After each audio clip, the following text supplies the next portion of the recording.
नमस्कार, आप देख रहे हैं नेक्स्ट 9 न्यूज नेशन और आपके साथ मैं हूं क्रांति सिंह। हमारे खास कार्यक्रम राष्ट्र हित में आपका एक बार फिर स्वागत है। भारत हमारा देश है, तो जाहिर है कि यहाँ गृह केंद्र में होने वाले दंगों में भी अपनों का ही हाथ होगा। देश में दंगे होते हैं, भारत सुलगता रहता है, और जब इस दंगे के पीछे के आरोपियों के चेहरे सामने आते हैं तो संविधान पर सवाल खड़ा होता है। जानते हैं क्यों? क्योंकि देश के संविधान ने सभी धर्मों को बराबर का सम्मान दिया है और इस देश को धर्मनिरपेक्ष देश बनाया है। लेकिन हमारे देश में धर्मों के आधार पर रहने वाले लोगों के आंकड़े बराबर नहीं हैं। इसीलिए हमारे संविधान ने भारतीय घरेलू में चल रहे चलन को अपना लिया और अल्पसंख्यक को इतनी रियायतें दे दी कि वो खुलकर देश का ही विरोध करने से पीछे नहीं हटते। सुलगता भारत रहता है, लेकिन फिर भी जागरूक नहीं होता। ऐसे में बहुत बड़ा सवाल है कि आखिर क्यों देश की सुरक्षा से ऊपर धर्म है, और ये धर्म के नाम पर दंगे आखिर भारत में कब तक चलेगा। आपको बता दें कि कल राष्ट्रपति और देश के प्रधानमंत्री सहित देश विदेश के कई बड़े उद्योगपति कानपुर में थे। कई बड़े इन्वेस्टर जिनमें कल यूपी में निवेश करने के लिए आए थे, लेकिन कल ही एक विशेष समुदाय ने अपने खुदा के नाम पर उत्तर प्रदेश के कानपुर में दंगे जैसा माहौल बना दिया। क्या देश में ऊपर अब धर्म हो गया है? क्या देश का विकास इन्हें पसंद नहीं है, या धर्म के नाम पर दंगा इन्हें अधिक पसंद है? हमारे आज के राष्ट्रहित प्रोग्राम में हमने राष्ट्र के साथ खिलाफत करने वालों के खिलाफ आवाज उठाने की कोशिश की है। हम चाहते हैं कि राष्ट्र सुरक्षा को लेकर आप भी सजग हो जाइए, और इन सजग को करने के लिए जो हम जागरूक वीडियो लाए इसको पूरा देखिए। भारत की धर्मनिरपेक्षता भारत पर भारी। भारत के पैरों में विशेष समुदाय की बेड़ियां। विशेष समुदाय के दंगों में सुलगता भारत। धर्म के नाम पर फैलाए जा रहे दंगे। अल्पसंख्यक समुदाय के अपराधियों पर नरमी आखिर कब तक? दंगाइयों को किसका मिल रहा समर्थन? विशेष समुदाय के विशेष दंगों का सच। आखिर कब तक दंगों का खेल रहेगा जारी? भारत की धर्मनिरपेक्षता ही पूरे राष्ट्र के लिए खतरा बनता जा रहा है, और ये खतरे की घंटी समय समय पर बजती रहती है। इसकी आवाज सबको सुनाई देती है, लेकिन इसके खिलाफ कार्रवाई फिर भी नहीं होती। इसकी वजह जानते हैं क्या है? चलिए सरल भाषा में आपको समझाते हैं।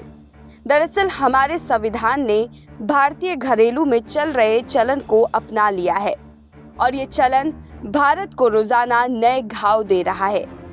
घरेलू चलन यानी कि जैसे घरों में होता है कि घर में छोटे बच्चों को सबसे ज़्यादा अहमियत, एक्स्ट्रा पॉकेट मनी और साथ ही उसकी गलतियों पर माफ़ी, वही चीज़ अब भारतीय संविधान ने भी अपना लिया है। ये सभी रूपरेखा हमें भारतीय संविधान में भी देखने को मिलता है। हमारे संविधान के मुताबिक हमारे देश के अल्पसंख्यक समुदाय को बहुसंख्यक समुदाय से ज़्यादा अहमियत मिलता है। सरकार की तरफ से चलाई जा रही योजनाओं का लाभ अल्पसंख्यक को ज़्यादा मिलता है। यही नहीं, अगर अल्पसंख्यक कोई गलती कर दे तो उसके लिए सज़ा का प्रावधान भी अलग बना हुआ है। पर्सनल लॉ का भी फ़ायदा अल्पसंख्यक समूह को। ये सब रियायतें भारत में मिलने के बाद भी भारत के हितैषी बनने के बजाय भारत के विरोधी क्यों हैं अल्पसंख्यक? वक्त वक्त पर विशेष समुदाय दंगे की आग भारत में फैलाता रहता है। जब से देश आज़ाद हुआ तब से लेकर अभी तक भारत की तरक्कियों के पैरों में जंजीरें बांधने का काम इन दंगों ने किया है। जब इन दंगों की पड़ताल होती है तो सामने आता है कि फिर विशेष समुदाय के लोगों ने उन दंगों को अंजाम दिया था। जब ये बात प्रकाश में आ जाती है तब संविधान उनके लिए उनकी सहूलियत को ध्यान में रखते हुए बनाए हुए कानून के तहत कार्रवाई करती है, जिससे कि विशेष समुदाय को और बढ़ावा मिलता है अगले दंगे को अंजाम देने के लिए।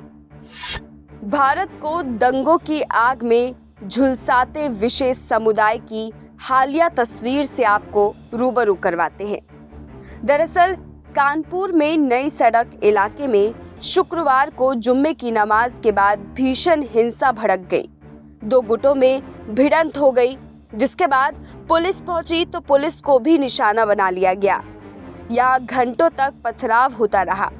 देर रात जाकर हालात कुछ संभले। वहीं आज सुबह से नई सड़क और आसपास के रिहायशी इलाकों और बाजार छावनी में तब्दील हो चुके हैं। सबसे ज्यादा चिंताजनक ये है कि कानपुर में ये सब ऐसे वक्त में हुआ जब राष्ट्रपति, प्रधानमंत्री और यूपी के सीएम तीनों एक साथ इसी शहर में थे। राष्ट्रपति आज भी सुबह 11 बजे तक यहीं रहे। जाहिर है कि पुलिस और प्रशासन की सांसें अटके हुई थी कि कहीं कोई दुर्घटना ना हो जाए। चलिए अब आपको दंगे की वजह बताते हैं। कानपुर नगर में पैगंबर मोहम्मद के कथित अपमान के खिलाफ शुक्रवार को जुलूस निकाला गया था। दुकानें बंद कराने के प्रयास के दौरान दो समुदायों के लोग आपस में भिड़ गए। एक दूसरे पर पथराव और बम फेंके जाने के बाद वहां कुछ इलाकों में हिंसा शुरू हो गई। झड़पों में कई लोग घायल हुए हैं, जिनमें आधा दर्जन से अधिक गंभीर रूप से घायल है। यहाँ ये गौर कीजिए कि कहा सुनी तो आम बात है, जिसके बाद झड़पें भी होती है, लेकिन विशेष समुदाय के द्वारा होने वाले झड़पों में एक बात कॉमन है और वो ये है कि विशेष समुदाय झड़प के दौरान बम, बंदूक, तलवारें ये सब मौजूदा जगह पर अचानक से कहीं से ले आती है। ये बात अपने आप में बहुत बड़ा सवाल खड़ा कर देता है। आमतौर पर होने वाले दंगों में इतनी जल्दी बंदूक, बम, तलवार नहीं देखने को मिलते हैं, लेकिन विशेष समुदाय के द्वारा होने वाले दंगों में सब कुछ पहले से ही तय होता है, तभी उनके पास तलवार, बंदूक ये सब कुछ मौजूद रहते हैं। आपको बता दें कि कानपुर में शुक्रवार को हुई हिंसा पर पुलिस कमिश्नर का कहना है कि कानपुर में हुई हिंसा के पीछे पीएफआई या किसी अन्य संगठन की साजिश को भी खंगाला जा रहा है।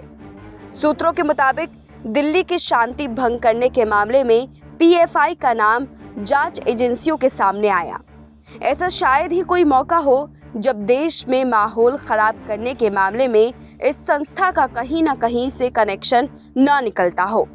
चाहे बाबरी मस्जिद गिराए जाने के समय की बात हो या इस साल सीएए और एनआरसी को लेकर माहौल खराब करने का मामला हो या फिर दिल्ली के मुस्लिम बहुल इलाकों में दंगा कराने की साजिश, पीएफआई ही इन सभी के लिए जिम्मेदार ठहराई जाती रही है। जहांगीरपुरी में हुई हिंसा से पहले यूपी के हाथरस कांड में भी इसी का नाम सामने आया था।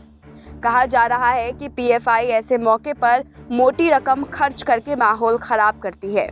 कई बार इनके मंसूबे खुफिया एजेंसियों की जानकारी में आ जाते हैं तो कई बार उनसे भी चूक हो जाती है, जैसा कि जहांगीरपुरी में हुई हिंसा में देखने को मिला।